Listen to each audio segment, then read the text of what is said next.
sighted, have low vision, or have another print disability which makes reading, holding a book, or turning a page difficult or impossible. The content is copyrighted by the respective publishers. For more information, please visit us on the web at nfradioreading.org.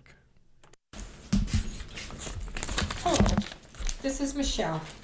For the next hour, I will be reading from the February 8th issue of the Sunday Gusto from the Buffalo News on the Niagara Frontier Radio Reading Service. Cover story by Jim Harrington. My mid-game marvels, the top 10 Super Bowl halftime shows of all time, from Bono to Bruce. The Super Bowl halftime show has drastically evolved over the past 60 years, arguably more than the game of football has, and that's saying something. Our criteria was multifold, ranging from sheer quality of the musical performance to the way it resounded with viewers and reflected its times, with any tiebreakers usually going to the ones that still pulse in our hearts and minds the stronger. Here are our picks for the top 10 Super Bowl halftime shows, ranked from the absolute best to the merely marvelous. Number 1, U2, 2002. Louisiana Superdome, New Orleans.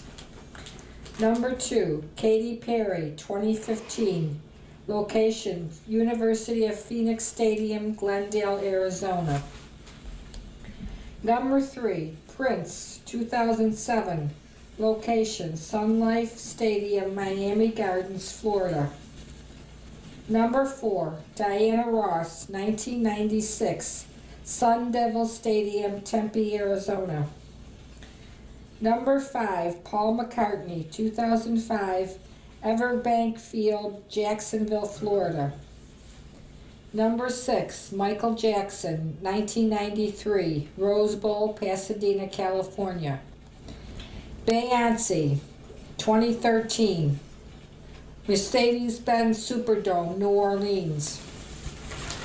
Bruce Springsteen and the E Street Band, 2009, Raymond James Stadium, Tampa, Florida. Number 9, Kendrick Lamar, 2025, Caesars Superdome, New Orleans. And number 10, Tom Petty and the Heartbreakers, 2008, University of Phoenix Stadium, Glendale, Arizona. Television.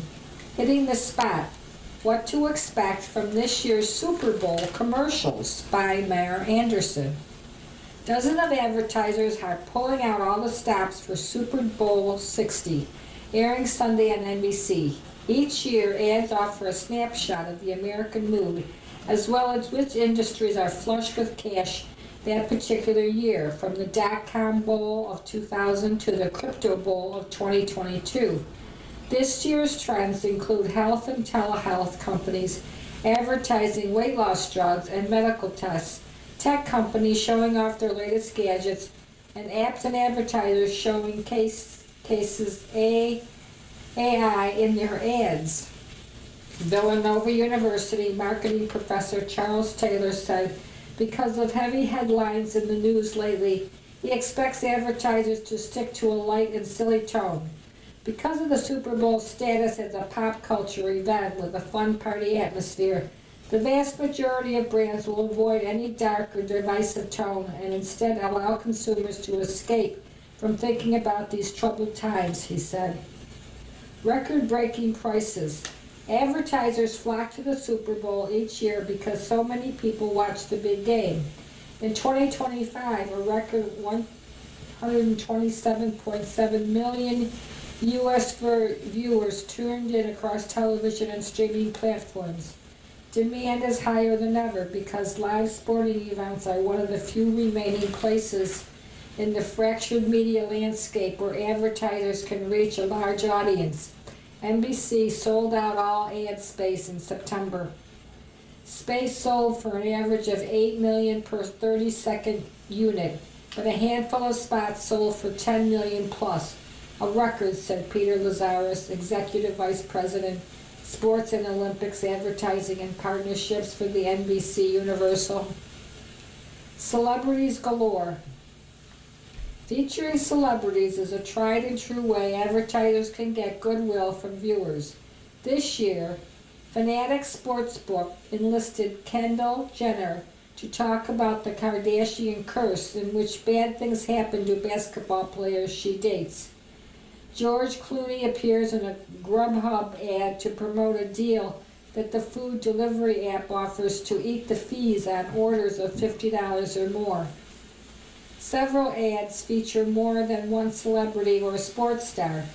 Michelob Ultra shows Kurt Russell training actor Louis Pullman as Olympic snowboarder Chloe Kim and hockey player TJ Oshie watch on a ski slope.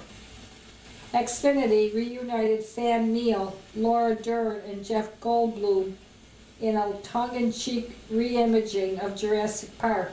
It shows the Xfinity tech bringing power back to the island so nothing goes awry. And Uber Eats enlisted Matthew McConaughey for the second year in a row to convince celebrities, this year it's the Bradley Cooper and Parker Posey, that football is a conspiracy to make people hungry so they order food. AI takes the stage. For the second year in a row, AI is making waves in Super Bowl ads. Oakley Meta touts their AI-enabled glasses in two action-packed spots showing Spike Lee, Marshawn Lynch, and others using the glasses to film video and answer questions. Wix Harmony debuted an ad that features its web design software that uses AI tools. Wix is also airing an ad for Base 44, an AI app builder. And OpenAI will advertise during the game with the yet-to-be-revealed ad. Svedka Vodka enlisted Silverside AI and AI Studio to help create its ad, which features Svedka's robot mascot, Fembot, along with a male counterpart, Brobot. They took that approach because of Svedka's positioning as the vodka of the future, said Sarah Saunders, Chief Marketing Officer at Sazerac, which bought the Svedka brand in 2025. Health and telehealth providers are everywhere during Super Bowl 60. Two pharma companies are advertising tests. Novartis touts a blood test to screen for prostate cancer with the tagline, "Relax your tight end," featuring football tight ends relaxing. Boehringer Ingelheim's ad stars Octavia Spencer and Sofia Vergara, who encourages people to screen for kidney disease. Liquid IV, which makes an electrolyte drink mix, teased an ad about staying hydrated. Telehealth firm Ro is using Serena Williams in its ad for GLP-1 weight loss drugs. Novo Nordisk, which makes Wegovy and Ozempic, teased that it will have a spot as well. Hims and Hers, another company that offers GLP-1 weight loss drugs, has an ad that says the company gives people better access to health care that usually only rich people get. Tried and true themes. Some advertisers are sticking to the tried and true. Budweiser's heartwarming ad shows a Clydesdale foal growing up with a bald eagle to the tune of Leonard Seymour's Free Bird. The ad celebrates Budweiser's 150th anniversary.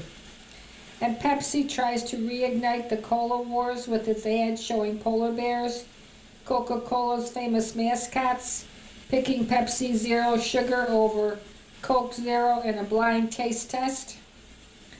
While the majority of Super Bowl advertisers release their ad early to try to capitalize on buzz, some hold back until game day. Pepsi-owned soft drink Poppi teased that pop star Charlie XCX with actress Rachel Sennott will star in its ad.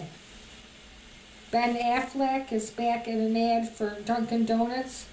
A teaser spot showed him with 90s sitcom legends Jennifer Aniston and Matt LeBlanc of Friends and Jason Alexander from Seinfeld. There are fewer car advertisers this year, but Cadillac hinted that it will show off its new Formula One car in an ad. Will Bills fans hate and watch the Patriots in the Super Bowl? By Alan Pergament. One group of people in Western New York always loves when the New England Patriots make it to the Super Bowl. Local station owners. The Patriots were always a big draw during the Tom Brady era in the Super Bowl.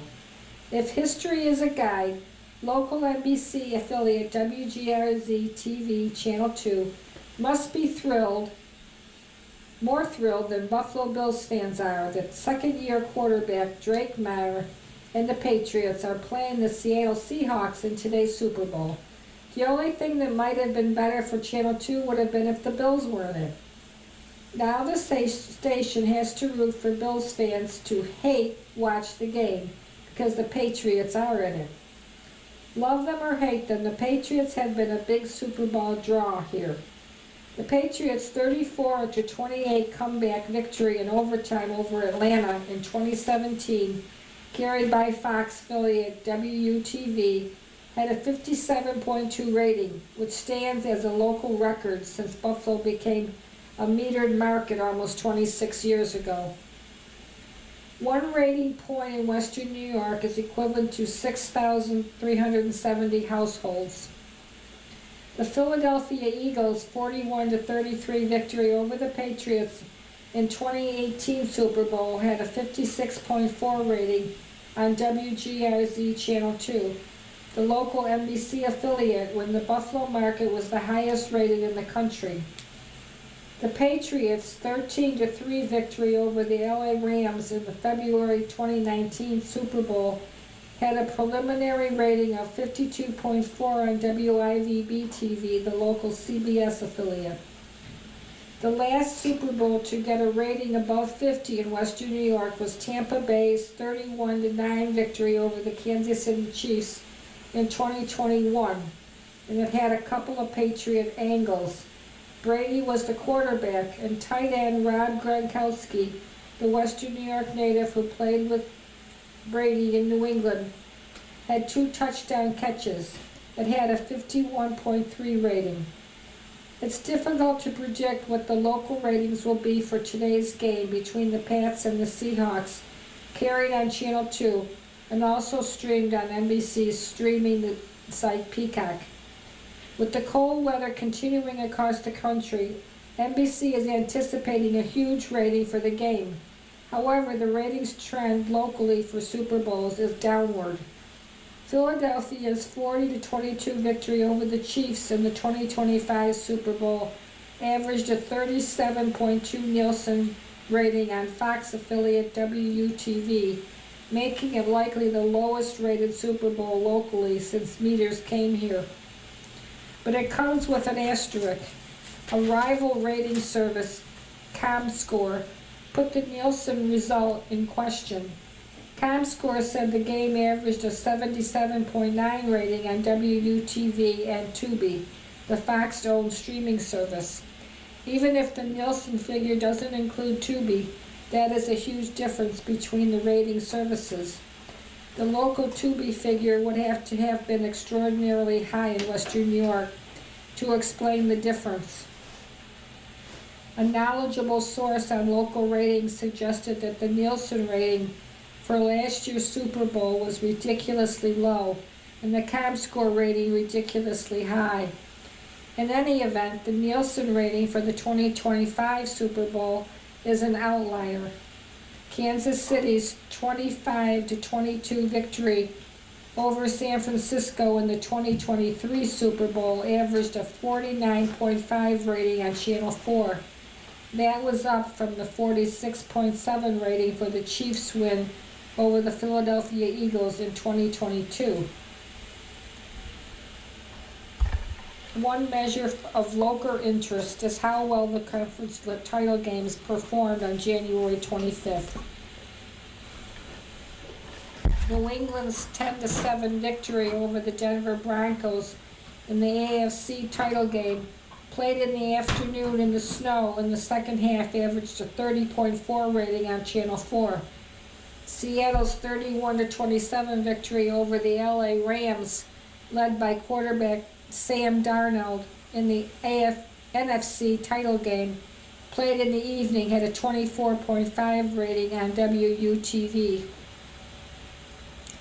Considering New England's history here, the closeness of the title games and the frigid weather keeping people at home, you would have expected the local ratings to have been higher. Of course, you wouldn't expect those title game ratings to be anywhere near the average ratings of Bills games locally featuring Josh Allen and company during the regular season. Which brings us to the Bills' incredible TV ratings. At a time it is rare for any primetime entertainment program to average a double-digit rating. The 15 Bills games carried on local channels averaged 43.2 local rating. The two Thursday night games on Prime Video against Miami and Houston had local ratings of 39.17 and 32.03 respectively, without adding the unavailable streaming figures. The top 5 regular season Bills games were wins over the Pittsburgh Steelers, 47%, the Chiefs, 46%, and the second game with the Patriots, 45.98%. The loss to Atlanta on ESPN's Monday Night Football was 45.8%. And the 35-8 romp over the New York Jets was 45.33% in the Highmark Stadium finale. In non-Bills games, the Chiefs and Patrick Mahomes were the biggest draw, despite or because of their disappointing 6-11 season. Buffalo viewers love to hate the Chiefs and Mahomes. The Chiefs game with the Ravens had a 25.85 rating on Channel 4. Their game with the Broncos had a 23.96 rating on Channel 4. Their game with the Eagles had a 22.48 rating on WUTV. And the game with the Cowboys a 21.66 on Channel 4. The lowest rated NFL game this season was a 1.27 for New England's 38-10 victory over the Miami Dolphins on WUTV, carried on January 4th after the Bills season finale on CBS.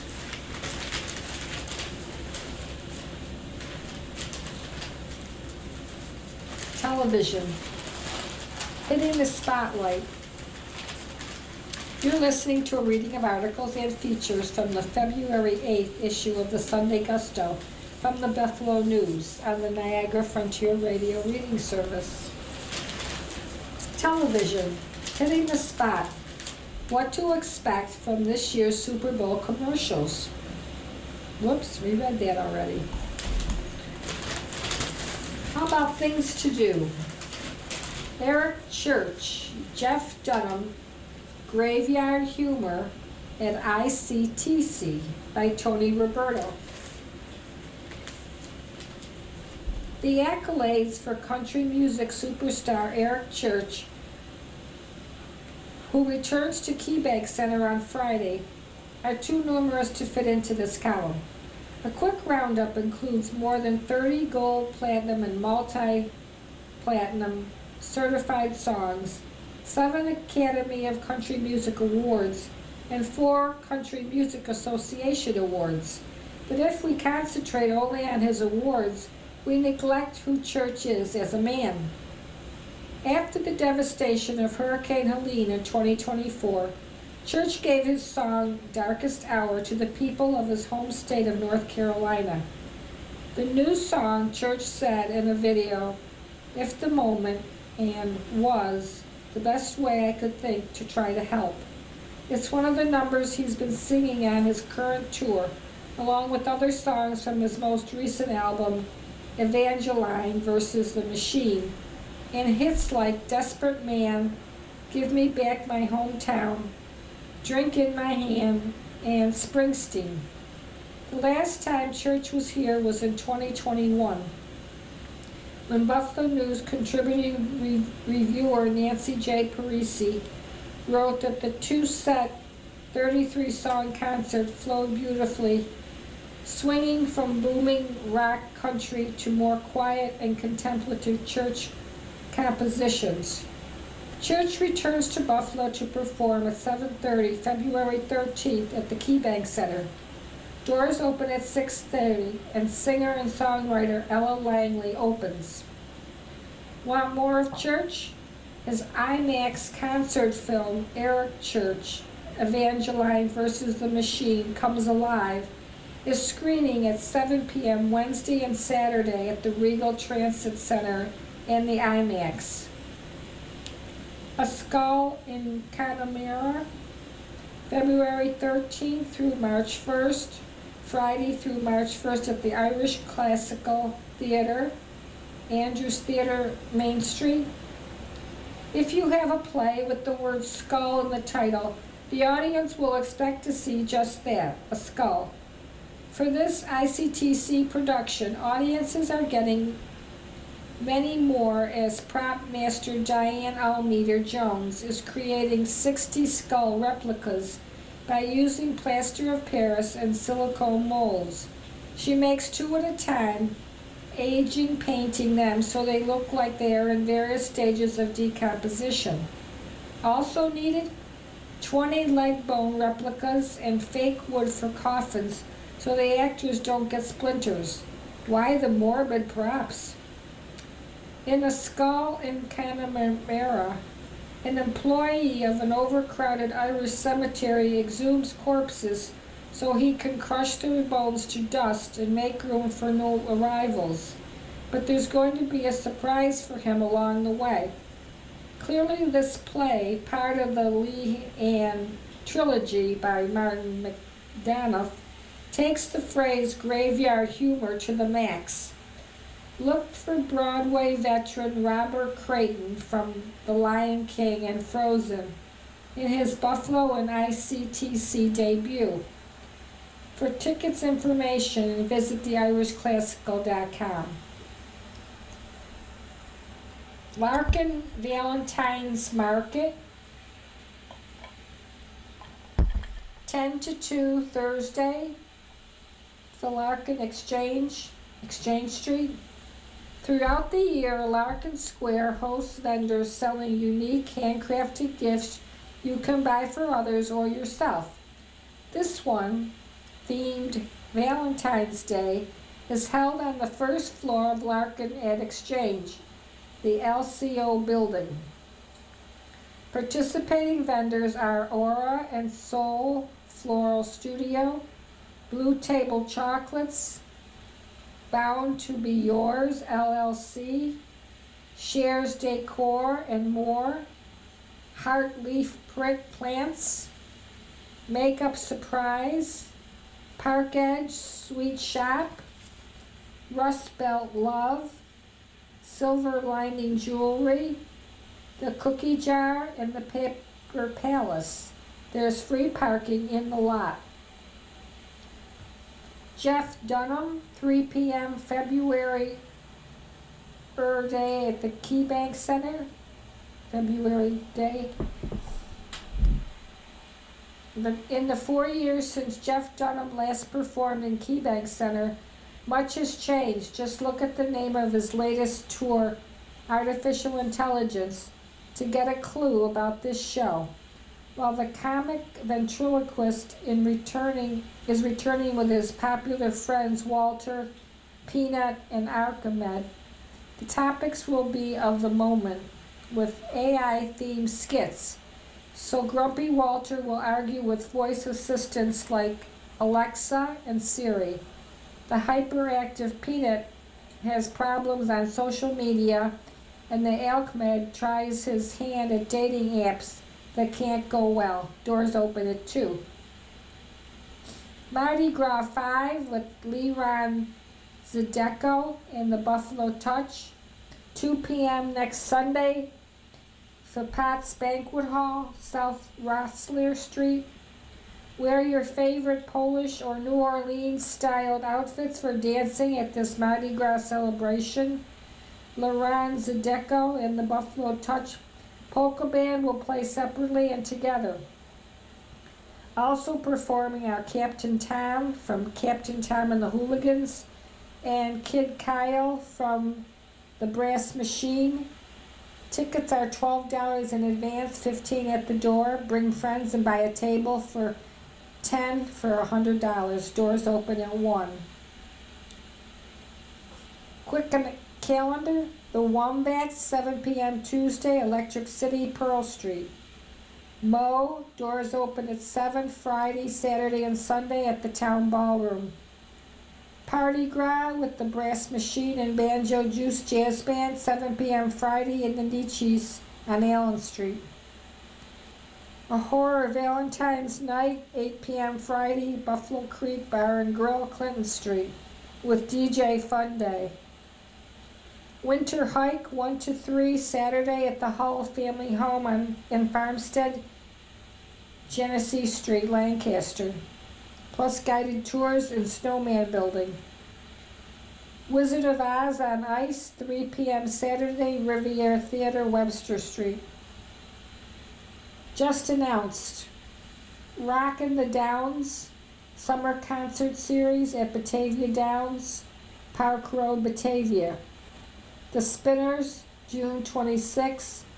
Quiet Riot, July 10th. Village People, July 17th. John Waite, July 24th.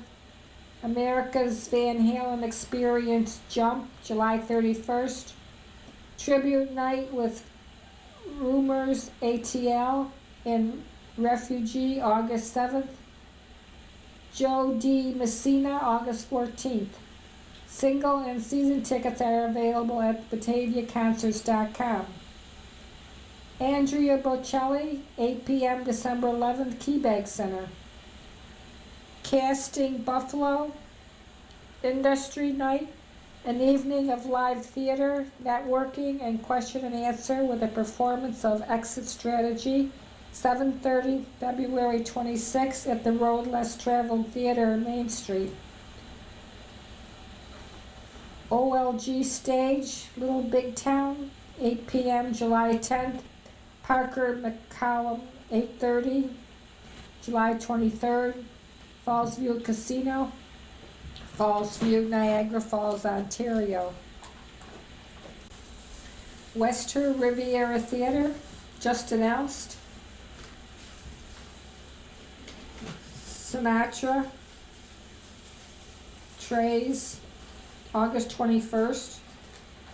Coming up events, Close to You, February 13th, The Music of the Carpenters. Wizard of Oz Once, February 14th. Pearl Jamming, February 27th. The Celtic Tenors, March 16th. Return to Paradise, a tribute to Styx, March 20th. Sticky Sweet, a tribute to Def Leppard, March 27th. Just Like Pink, March 28th.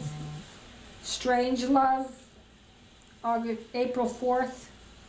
The McCartney Experience, April 11th. Simply the Best, April 17th. Las Vegas Memories and Melodies of John Wayne, April 25th. Love Sexy, a tribute to the music of Prince, May 8th. And Starry Starry Night, Dan McLean, May 28th. You are listening to articles and features from the February 8th issue of the Sunday Gusto from the Buffalo News. Books.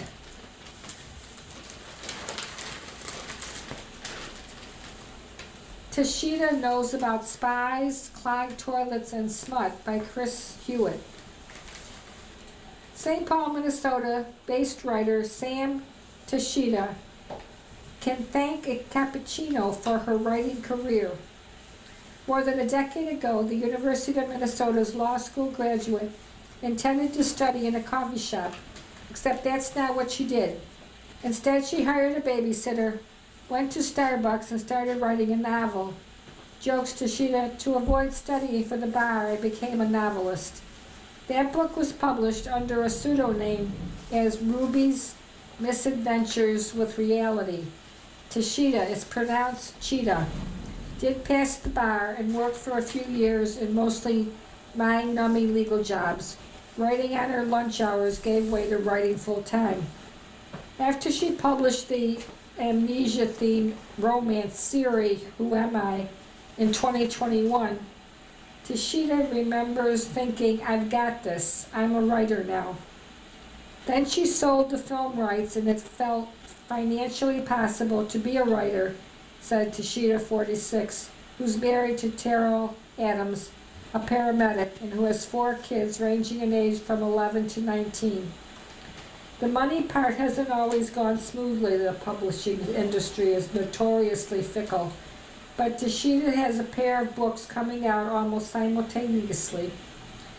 Those two are Undead and Unwed, a vampire romance that reached shelves in October, and Gabby Green Knows Who Done It, which came out January 20th. Gabby Green is a sequel to Errands and Espionage, and like that 2024 book, it's a rom-com about a recently divorced mom who almost by accident becomes a spy. In Gabby Green, she and a colleague squeeze Marcus travel to Portuguese islands, the Azores, where they investigate a shady luxury spa. Although the espionage is not autobiographical, Tashida jokes that the domestic chaos in Errands and Gabby, particularly the off-clogged toilets created by rambunctious children, definitely is. Tashida has friends and family she can call on for writing help. Adams comes in handy when she needs medical know-how. In line at a fast food drive-through window, her daughter asked what would happen if the trunk of the car in front of them popped open and there was a dead body inside. That became the novella Tashida is writing now. And, as of Gabby Green, she has the number of a spy who asked not to be named, who helped her make the espionage in Gabby Green more realistic. I didn't even know I knew a spy, but I realized it when I went to lunch with someone last year. She was like, oh, my husband is a spy. His job is teaching spies, actually. And I guess he's made jokes about the accuracy of the spy stuff in Errands and Espionage. They met, and now he corrects the spy stuff in her work, said Tashida, a St. Paul native who grew up in Duluth.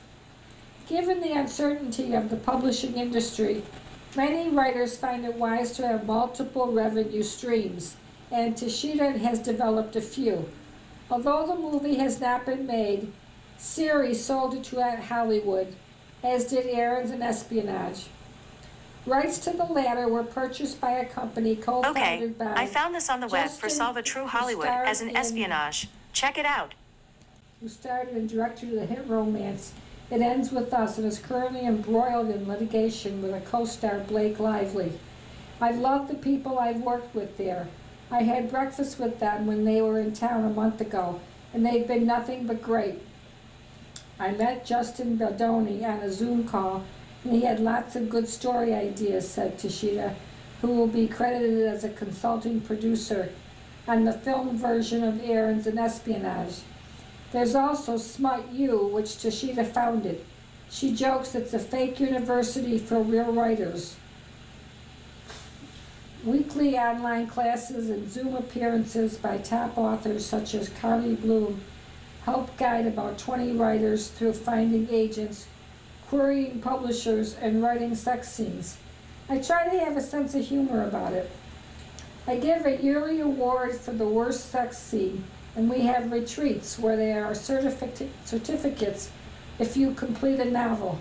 Even if you don't get published, you get a certificate that says, "We were all on this ride with you," said Tashida. What makes a worse sex scene? A lot of physical descriptions. Everyone already knows how it works, says Tashida.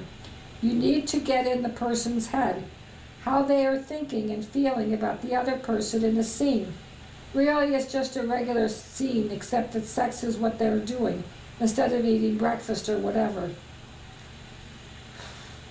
Tashida, who's also working on a werewolf book and assembling an anthology with fellow lawyer turned novelist Ellie Palmer, said she's drawn to writing romances that are also boost action, mystery, or horror. Those mashups make finding an audience complicated. Initially, she amped up the romance in Gabby Green until her publisher requested more mystery. But Tashida said her agent dreamed up a description that thumbs up all her quirky work. Quote, delightfully unhinged, unquote. Books.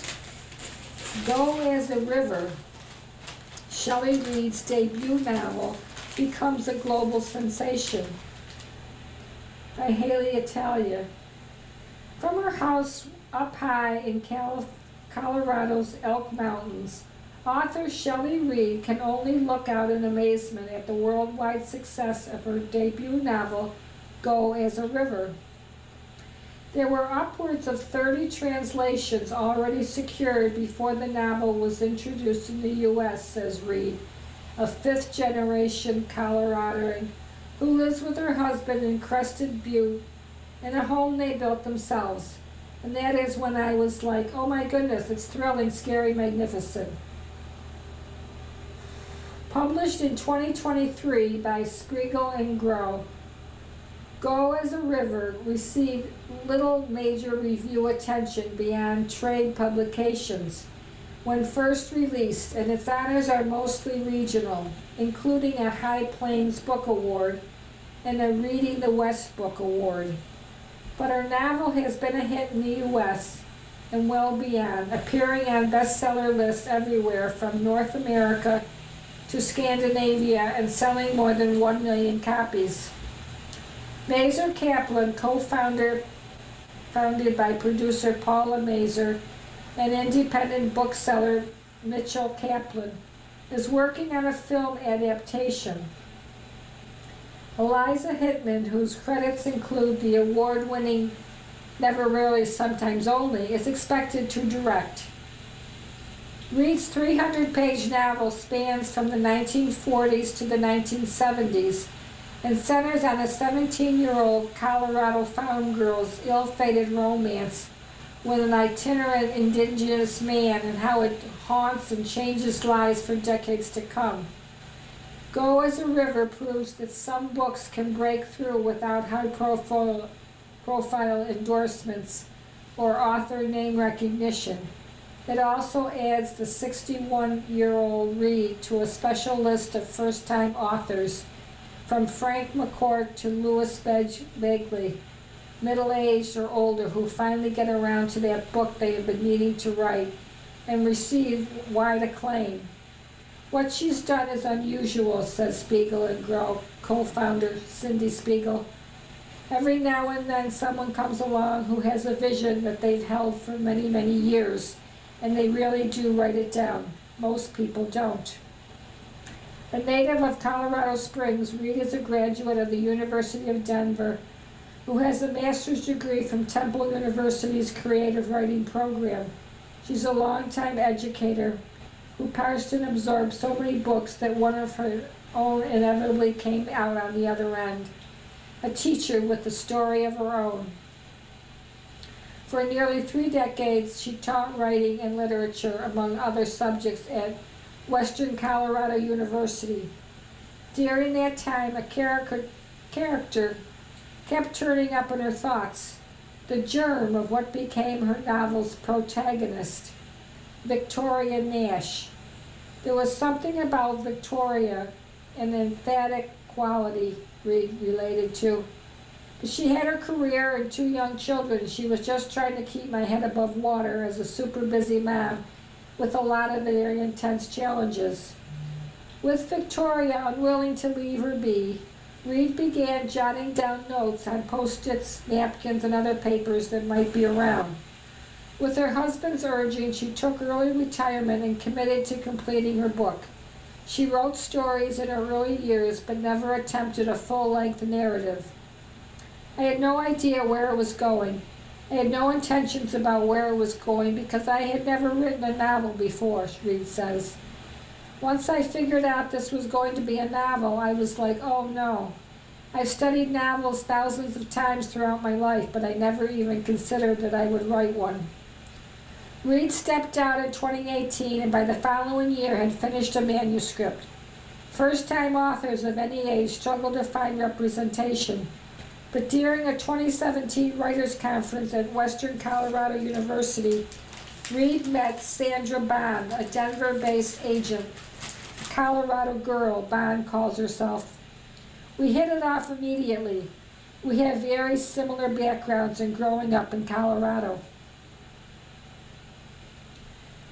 Reed's manuscript knocked my socks off, Bond remembers.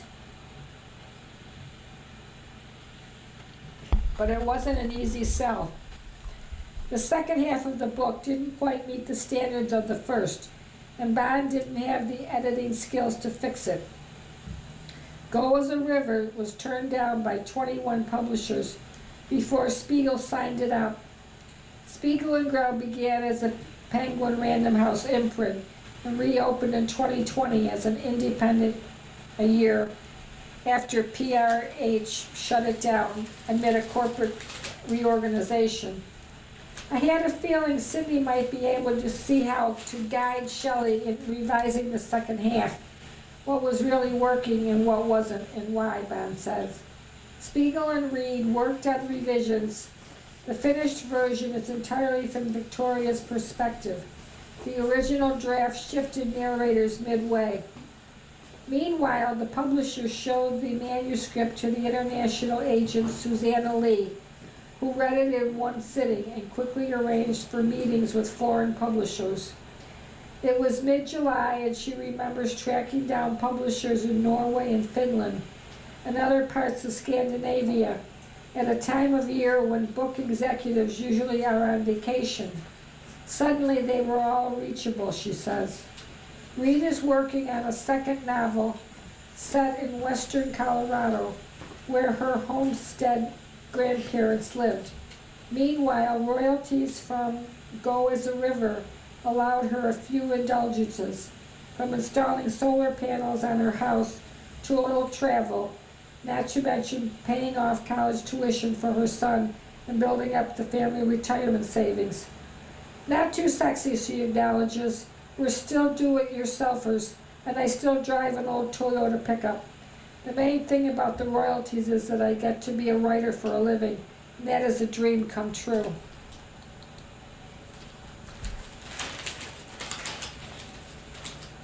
Television. 60 Minutes, Boston Blue illustrates CBS's dominance.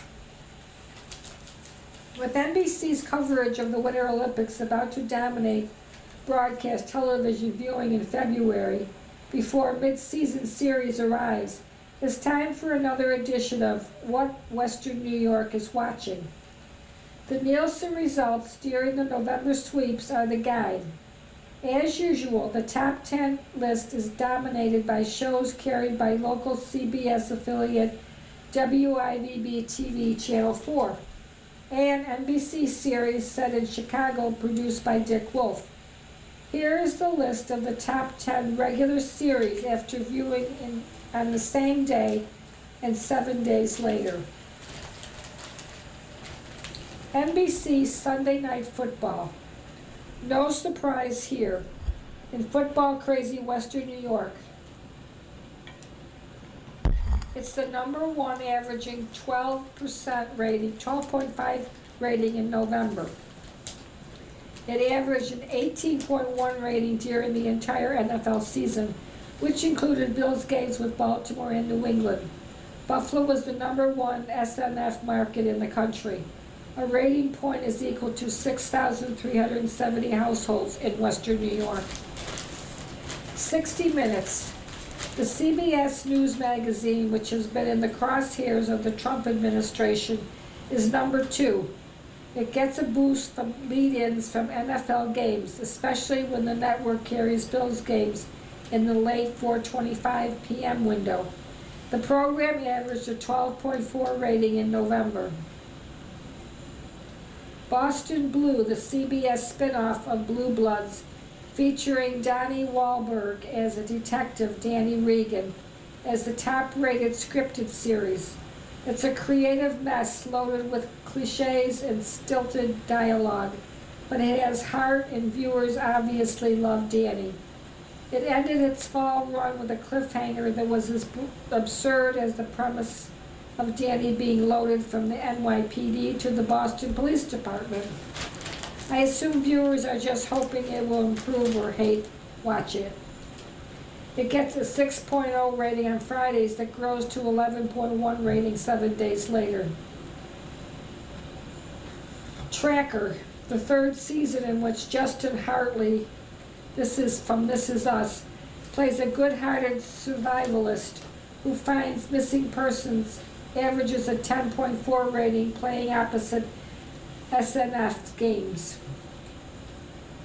Chicago Fire, the highest-rated show of the 3 Wednesday night NBC series produced by Wolf, averages 10.1.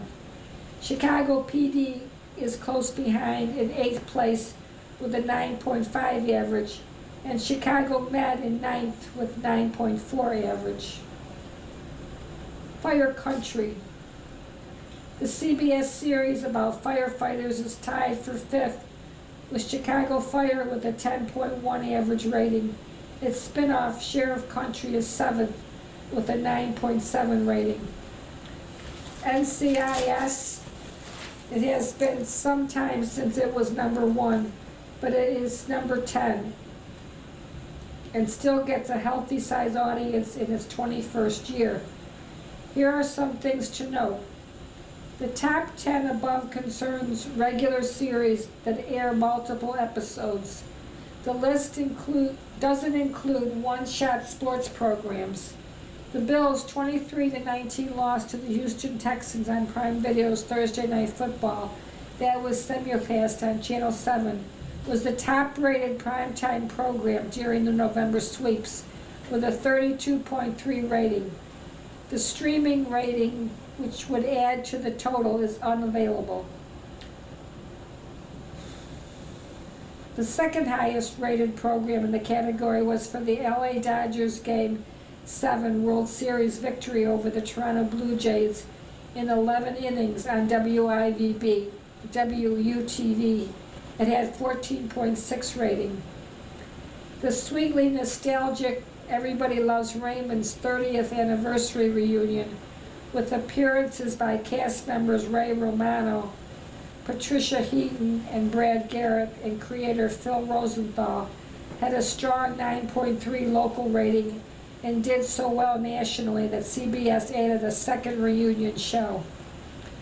CBS George and Mandy's First Marriage was the most popular comedy locally, with an 8.7 average rating.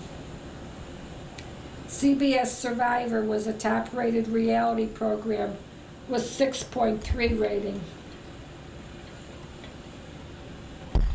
Monday Night Football was ABC's top-rated program with 7.7 rating.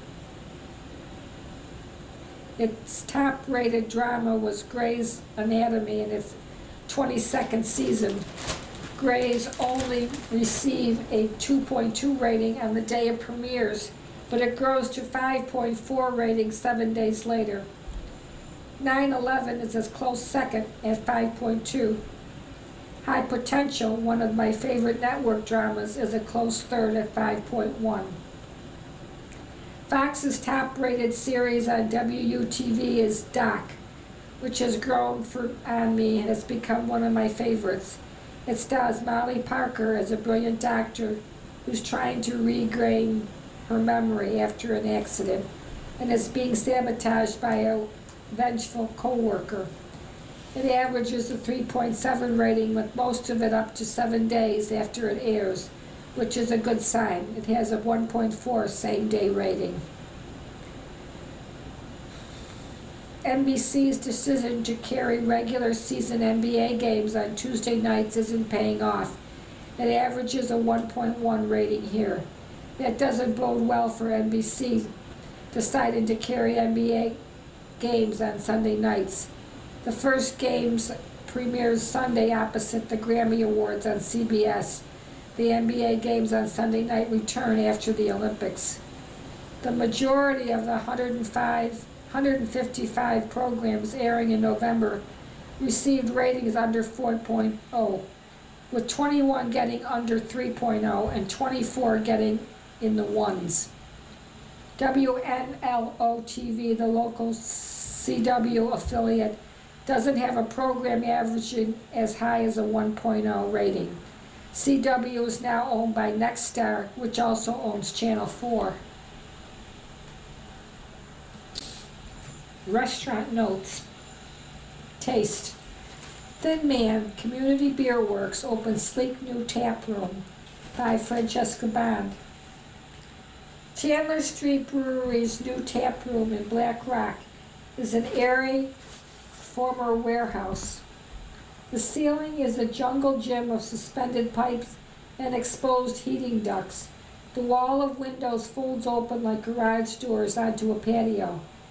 Beer that Buffalo is plenty familiar with, like Thin Man's Tart and Raspberry Red, Minky Boodle, and Community Beer Works The Whale, flows from the taps.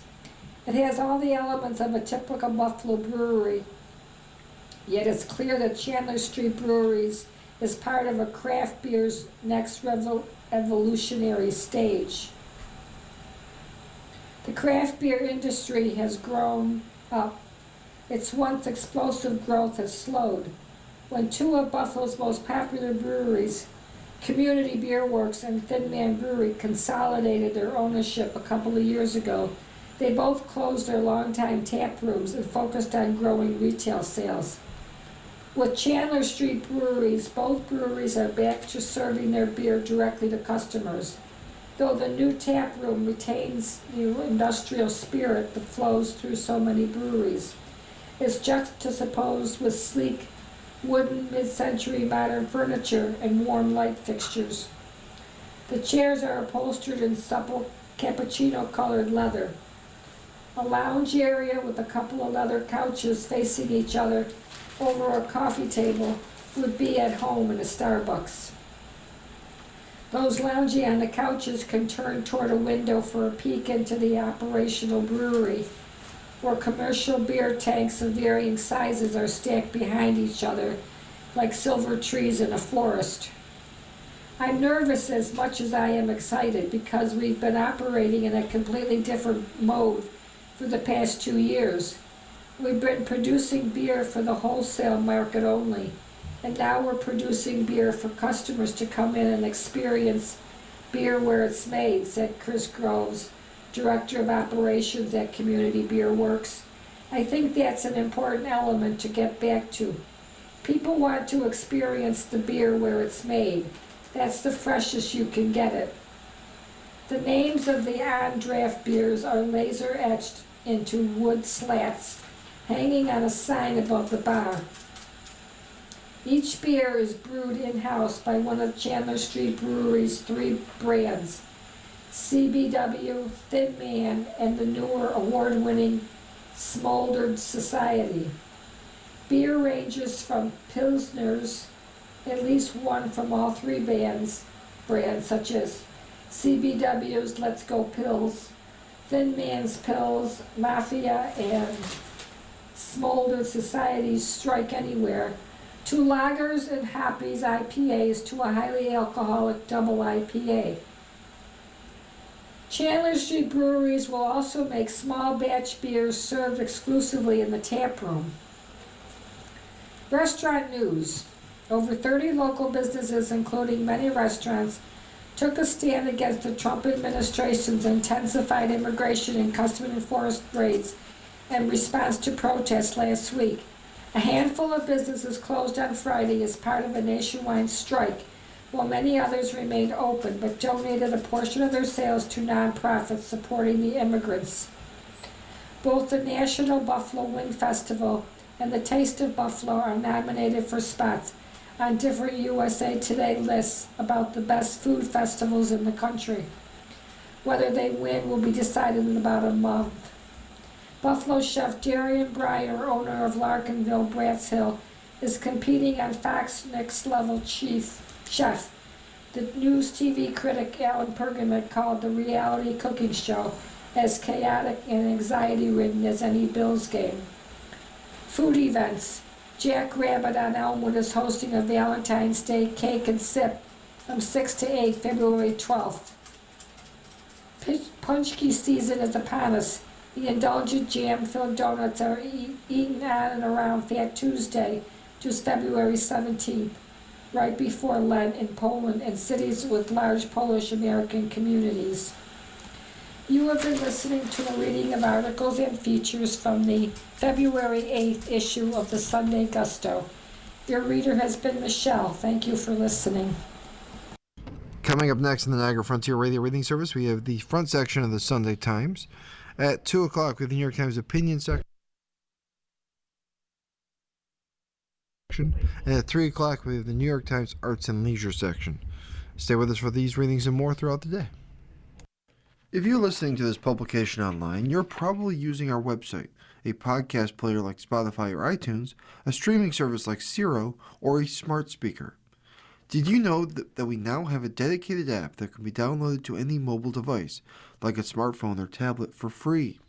App users can conveniently access our live stream and any episode of our podcast easier than ever.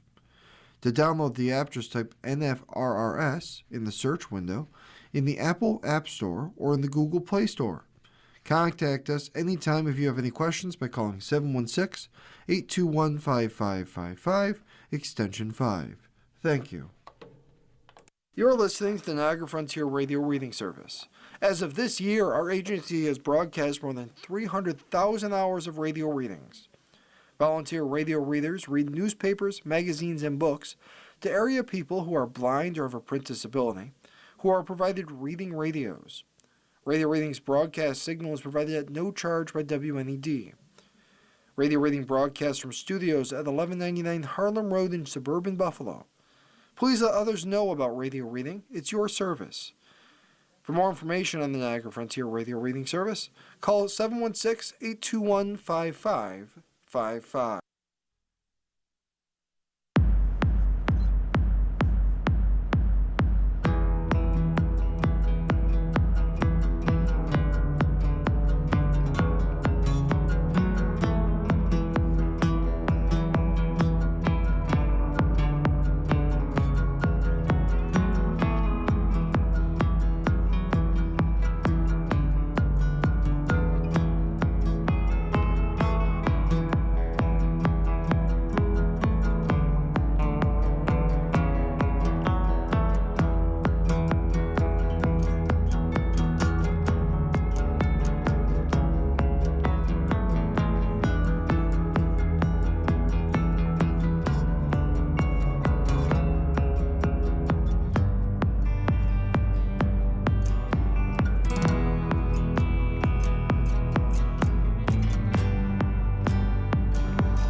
following program is intended for listeners who are blind, have low vision, or have another print